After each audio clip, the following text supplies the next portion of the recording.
recognize Professor Sugathan to talk to us upon responsible mineral supply chains, gold and conflict mineral. Sir is a faculty member in the strategy area of the Indian Institute of Management, Ahmedabad, and serves as the co-chairperson of Dugal ESG Center for Research and Innovation at the Institute. Please, sir. Good morning, everyone. 3 more minutes before I could have said good afternoon. Supposed to break for lunch, so I'll try to keep it short and quick.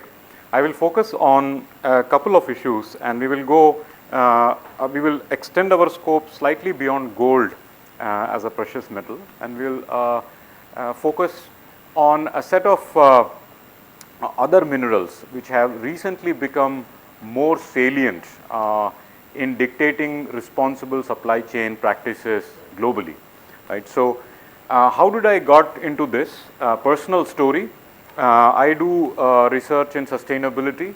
Energy transition is one area that is very close to me, and one of the mechanisms through which green transition, as we say, is happening from the so-called dirtier fossil fuels to the cleaner economy, green economy, is by adoption of electrification across various sectors.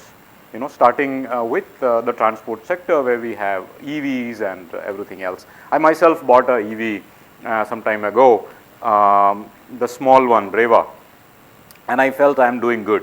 But you know, as a scientist, as a professor, you keep doing research, trying to understand, dig into the, you know. So when we started getting some of the earlier reports about the life cycle assessment of EV products in general, I started becoming a little suspicious.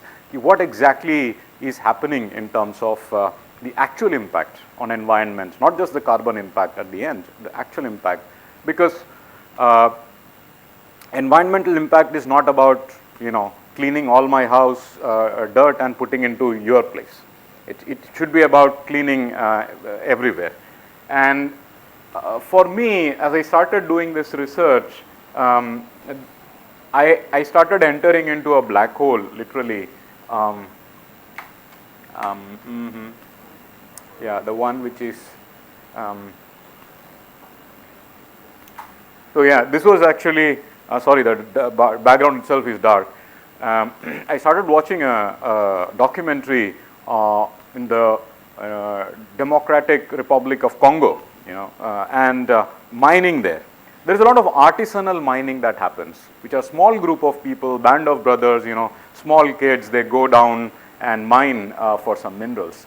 And there was this very interesting story of a couple, a young guy who is, you know, 20s, early 20s, you know, making a living, good living actually in the community by selling these minerals. And you know, he got married to a 16-year-old girl who used to sell fruits in the vicinity, right? And they got married and they had a kid. Now this kid, you know, is born with a lot of disabilities, you know, distorted hands and crooked legs and all that. And she says that, you know, when people look at the child, you know, they make fun because it's, you know, he's looking strange, and people ask, like, what kind of a child is this? And unfortunately for her, her husband also died in one of those accidents. You know, these are rat mines, and accidents are very common. And so she asked this question, why all this curse happens to her? You know, her child is disabled, her husband is dead. What is the? So she says that some wizard, किसी ने तो श्राप दिया है, some kind of श्राप has happened. Now she says who is responsible? किसने श्राप किया? Who is the wizard who is responsible for this? And then only God knows. But we know better actually, not just God. We also know that the primary sort of causal chain, or the wizard that is acting over here, is none other than our favorite iPhone 16. No, not just iPhone 16, but a smartphone. So what is the linkage between smartphones, consumer electronics, and what is happening to you know, the life of somebody in Congo is you know, is driven by some of our most favorite corporations, including Apple, Meta, Google, and others, and they spread across multiple value chain, dominated by technology and consumer cyclicals. Now, all of them are driven by certain critical minerals, and these critical minerals, cause both human as well as environmental tragedy, which then leads to all this. So there is a strong linkage between what is happening here and what is happening here. Now, it should have gone, nobody would have noticed unless the criticality and dependence of these minerals are so high and concentrated in a few areas, especially in a place like Congo, which is war-torn, institutions are broken, and there is no way to stop something like this from happening. And the minerals that I'm talking about, it's called 3TG, or tungsten, tin, tantalum, and gold. One more mineral I would add to that, which is cobalt. So if I open up, my phone or your phone or anyone's phone, there is 100% guarantee that a small fraction of each of these minerals would be directly traceable to Congo, and most likely some fraction of it would be traceable to an artisanal mine or a conflict ridden mine. So how does it look like? It is spread all around. Where this is coming from, especially 3TG, it's commonly known as 3TG in the regulatory landscape. A lot of this, if you look at tin and gold, it's spread around. Cobalt. But if you focus on tantalum and cobalt, both are essential for IC manufacturing and the battery manufacturing. Almost 2/3 of that comes from Congo, and Congo is divided north-south, and the eastern side is conflict-ridden, and the western side is relatively, better institutions. So, it is. This is how it looks like, and I'm focusing on Congo, okay, as an example to talk about the issues that we are talking about, right? So, what kind of issues that we see?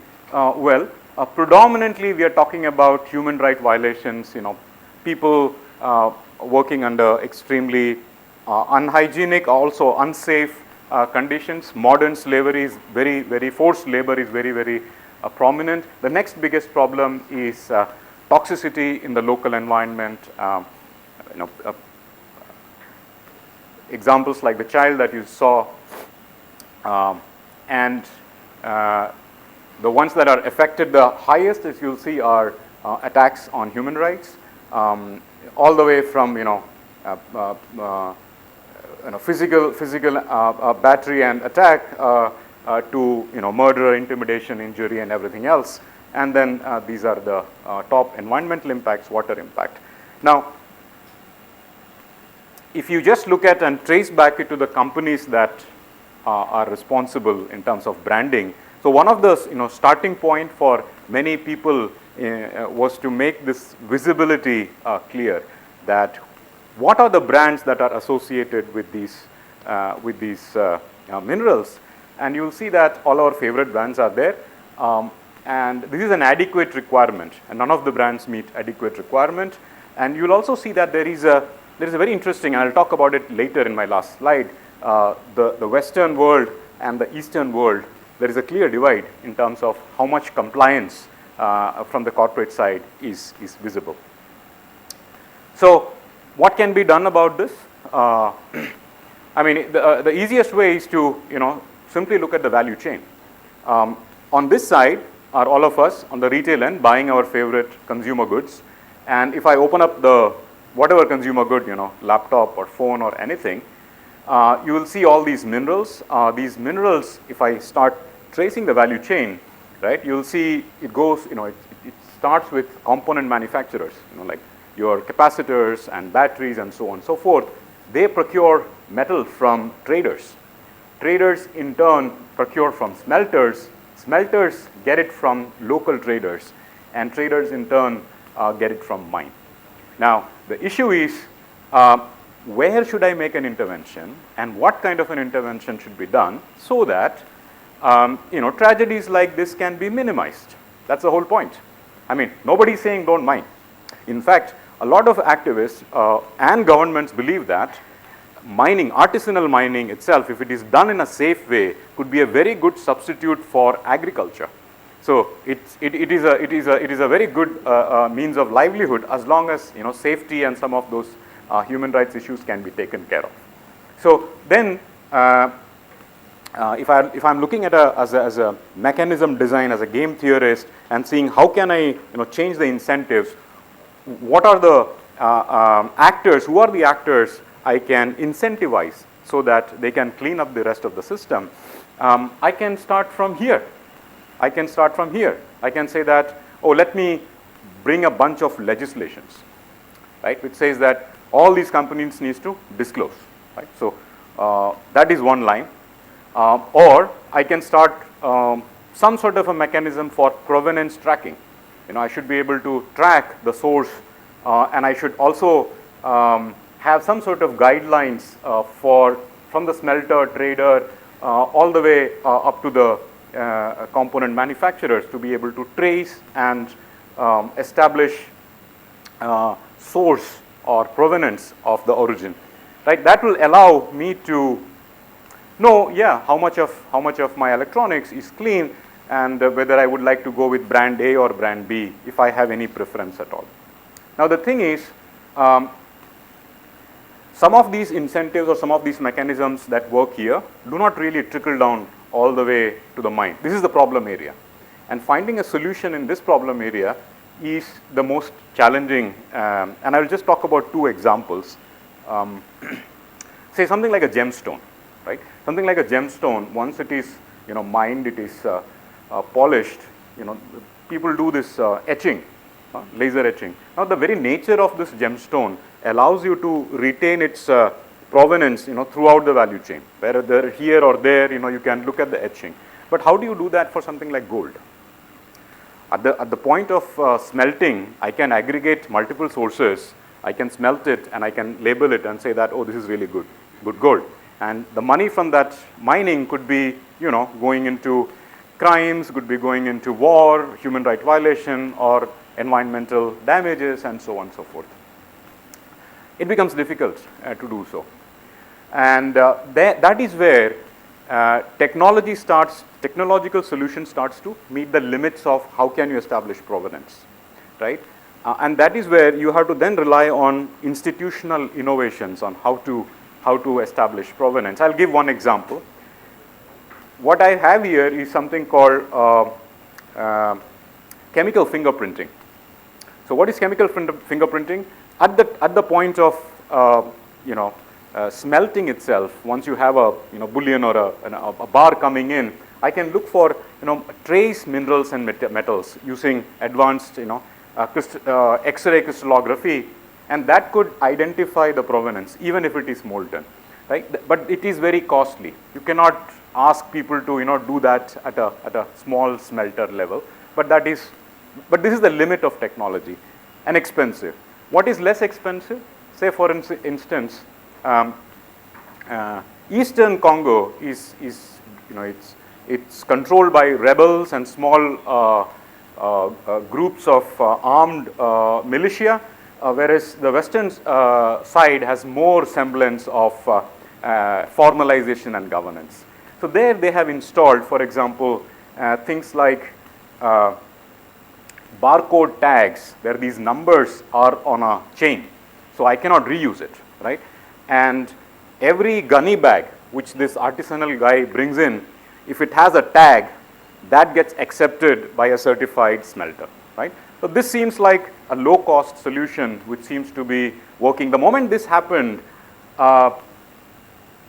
people were comfortable, trade starts happening, and a flow of both mineral and money started getting into this. So this is an example of thinking out of the box, thinking of mechanisms, institutional mechanisms to take care of technological limitations of something like a mineral. Right? Many such interesting experiments and innovations are happening, especially at the especially at the other end of the mining end of the value chain. On this side, in the American context, you have the Dodd-Frank Act, which 2013 is when it comes to effect. The declaration, it is now mandated that the companies have to declare in their reports if they have any exposure to 3TGs. So in my product, final product, if I am using any of these metals, I have to declare this. And if it is specifically coming from DRC, I have to declare. So that kind of brings from the US side. In the EU 2017 821 rule also lays down some of the regulatory requirements for due diligence obligation for import of 3TGs from the EU side. And more recently, 2014, SEC mandated that any company that is listed on the Wall Street must declare the origin of minerals that are used in its production, right? So this, what you see is on this side of the production side, where companies are coming from more stable economies, there are regulations which are now forcing them to disclose, which in turn puts pressure on the rest of the value chain, and it eventually trickles down over here, which is the most complex side of enforcement. Similarly, non-profit bodies, for example, the Responsible Mineral Initiative, again, they are setting up multiple standards, multiple ways for different partners, partners both upstream and downstream, so that they can set up the processes, basically, to comply with this. And OECD has its own set of risk assessment, throughout the value chain. What should be what are the issues and how they have to be, tackled. I just opened up after the act Apple's annual report filing at SEC to see how exactly the companies are reporting this, right? And this is how they report. We found no reasonable basis. So that is a declaration. We found no reasonable basis for concluding that any such smelter or refiner sourced 3TG that directly or indirectly financed or benefited arms group in the DRC or an adjoining country. They have to make a statement. Any product company in the US, if they are SEC, if they are listed in the Wall Street, this could change. Depending upon whether you have an assurance framework, you have a partner who is giving you a certificate, this could change. I mean, this is ambiguously termed that we have no reasonable basis. There are other companies which have made more clearer statements that we do not have. So if I look at the issues and the solutions across the value chain, due diligence, supplier audits, industry standards, those are the things which we are familiar with, and we keep talking about that regulation, this standard and things. But the idea is that it should eventually flow down at the smelter level, where you have like mass balance, chain of custody, certification. In fact, chain of custody, that mechanism of tagging is a chain of custody all the way going down to the artisanal mining with some sort of a frugal innovation they did. Traders, similarly at the mining level. This is formalization. It's easy on a slide than what it is on the ground. With that, let me conclude with the final slide. This slide you will see a report by the Business Human Rights Organization. They actually list companies and their headquarters looking for actual violations in their supply chain, mineral supply chain. Anything that you notice? Oh, everyone is glad India is not there. We have Vedanta there, but it's UK based, so headquartered in UK. What is the interesting thing that you see? China at the very top. So if you see the at a geopolitical level, in terms of standards and multilateral organizations, the EU, US, and the West, they have come to sort of a broad understanding. The regulations, the standards kind of align. China is slightly on the other side. In DRC itself, on the southern side, out of the 15 15 major refiners and smelters. China owns 9. And they do not follow any of the requirements which are followed by. So it is not just a problem at the ground level, even at a global international level, when you have these two blocks setting two different standards. You know, what goes in, I mean, this is made, I'm sure, by Foxconn somewhere. So establishing provenance and responsibility continues to remain a challenge. But as we transition into green, these minerals become more and more critical. And like you were saying, raising capital for sustainable supply chain would become more challenging. So establishing some of this mechanisms would become more and more critical and on priority for the sector. That is what I see. All right, thank you so much. Thank you.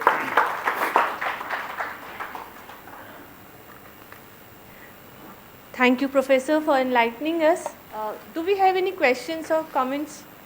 Sir just Hindi में बोल सकता हूँ? हाँ जी, बोलिए। हिंदी में आपको मैं एक रिफाइनर हूँ जी। और 2008 से स्मॉल स्केल से 2017 से लार्ज स्केल में हम लोग रिफाइन कर रहे हैं। हमारी टीम अफ्रीका के बहुत सारे देशों में घूमती है for the purchase of the raw material of the gold and silver. जी। तो हम लोग वहाँ क्या देखते हैं, जस्ट मैं आपको इमेजिन, कुछ हम गुजराती फैमिली से हैं, तो कुछ गुजरातियों ने वहाँ माइंस खरीदी हुई है। राइट। तो वहाँ पे क्या होता है कि जो रिफाइन या माइनिंग जो हो रहा है ना, वो इलीगल माइनिंग बहुत ही ज़्यादा है। राइट। और इतना ज़्यादा है कि आप समझ नहीं पाओगे कि जो मालिक है वो 20% माइनिंग कर रहा है, 80% उनके जो वर्कर्स है, कुछ मशीनरी है, क्रिश्चियन मशीनरी है, कोई कुछ चला रहे हैं, वो लोग के उनके बॉसेस रहते हैं, वो लोग माइनिंग करते थे। और मैंने वहाँ तक देखा है कि 2001 से 2012 तक जो माइंस होता था वहाँ से सोना, वो हैंड कैरी होके स्विट्ज़रलैंड जाता था। और स्विट्ज़रलैंड के रिफाइनर को बेच दिया जाता था और वहाँ से वो लोग गोल्ड प्रोड्यूस करते थे। यानी स्विट्जरलैंड इज आल्सो नंबर 2। या तो स्पेसिफिकली ये जो फैसिलिटेट होते हैं कि जो माइनर है वो वहाँ से खुद कुछ कमा नहीं रहा है, तो फैसिलिटी का सवाल नहीं पैदा होता है। और जो इलीगल माइनर्स होते हैं उनके यहाँ जो लोग रहते हैं वो अनएजुकेटेड रहते हैं, गरीब रहते हैं, हैंड टू माउथ रहते हैं, और उनको पैसे की बहुत ज़रूरी होती है, तो वो कोई भी रिस्क लेने को तैयार रहते हैं। तो मैं 2012 से 17 तक ऐसी कंट्री में घुमा हूँ खुद भी। तो मेरे को मालूम है कि यहाँ पे जो ऑर्गेनाइज माइनिंग है वो बहुत डिफ़िकल्ट है।